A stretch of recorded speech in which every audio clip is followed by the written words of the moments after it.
Hi guys, welcome to Chalchitra Talks. मेरा नाम दिशा है and today I'm taking a little break from music to talk about some of my other favorite things, animated films. I wasn't intending for this to happen, but you'll notice that a lot of the movies that I'm about to talk about are existential in nature, which was very surprising to even me because I thought I watch more heartwarming and comforting animated films. But apparently not. The first on my list is my absolute favorite, It's Such a Beautiful Day by Dawn Hertzfeldt. This is a movie that follows a stick figure called Bill who has a genetic neurodegenerative disorder which causes his memory to start to disintegrate.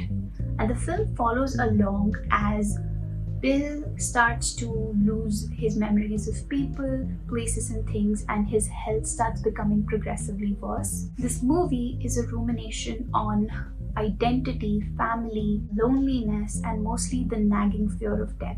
It uses dark humor to pose existential questions about the meaning of life and the pointlessness of it. This is just a plain stick animation, but please don't let that keep you from watching this film. I almost did, but once you watch the film, it will become obvious why this was the best medium. It's actually a mixed medium film because it also uses live action footage and photographs of actual objects. Dawn uses this mixed medium approach spectacularly to capture the chaos and confusion that one might experience in a situation like this. One of my biggest takeaways was the realization that as a species obsessed with immortality, we do not do the best job of honoring our days that we are living right now.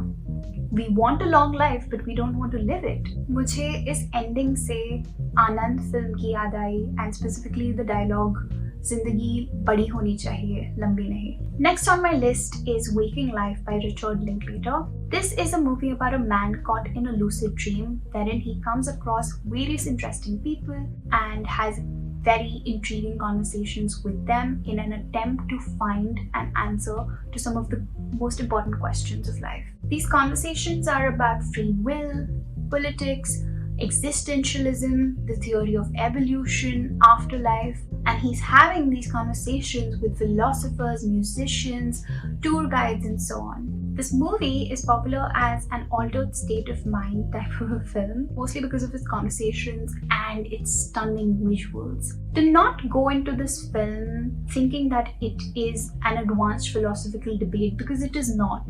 One of the common criticisms this film has received is that it is armchair philosophy, which I understand, but it does not strive to be a work of philosophy. I think the point of the film is to explore lucid dreaming, what it means to be conscious, while introducing us to good conversations between real people, which is something that Linklater is pretty fond of, as evident from his other works like Slacker and the Before trilogy. This is the type of film I watch when I want to remind myself why it is important to remain curious and engage in meaningful discussions. Next up, talking about anime, I think that Satoshi Kon films are unparalleled.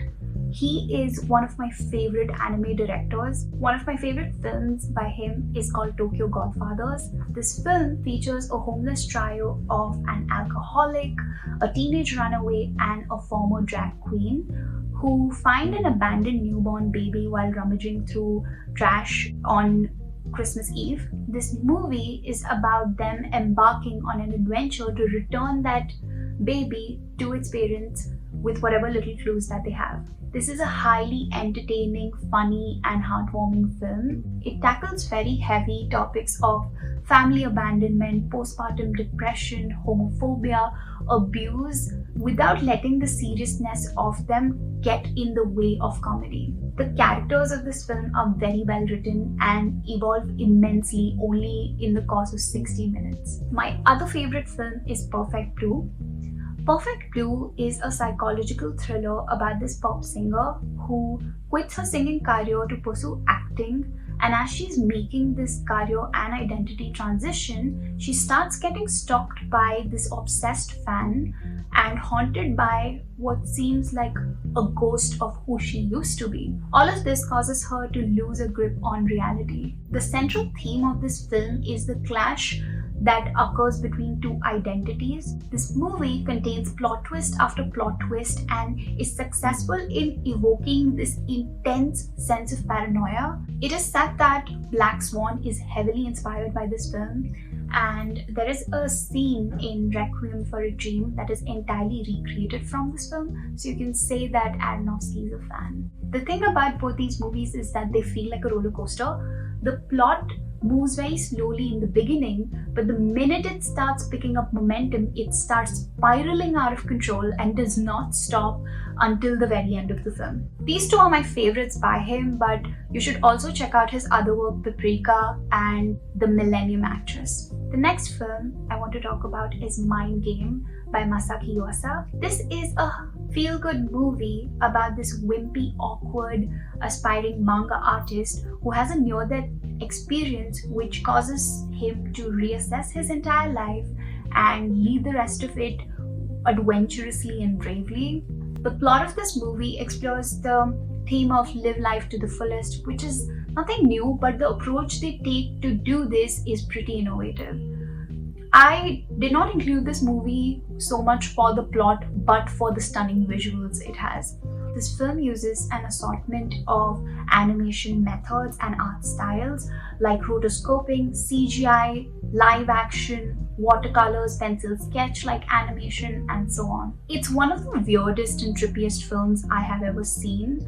At one point, the characters are all swallowed by a whale and they start living inside it.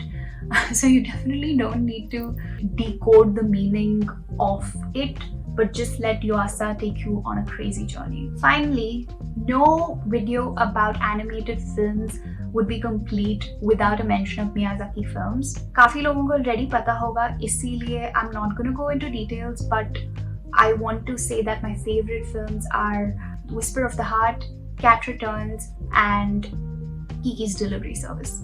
That's all I have for this video. If you have any recommendations for me, please let me know. And I will see you guys next week. Bye!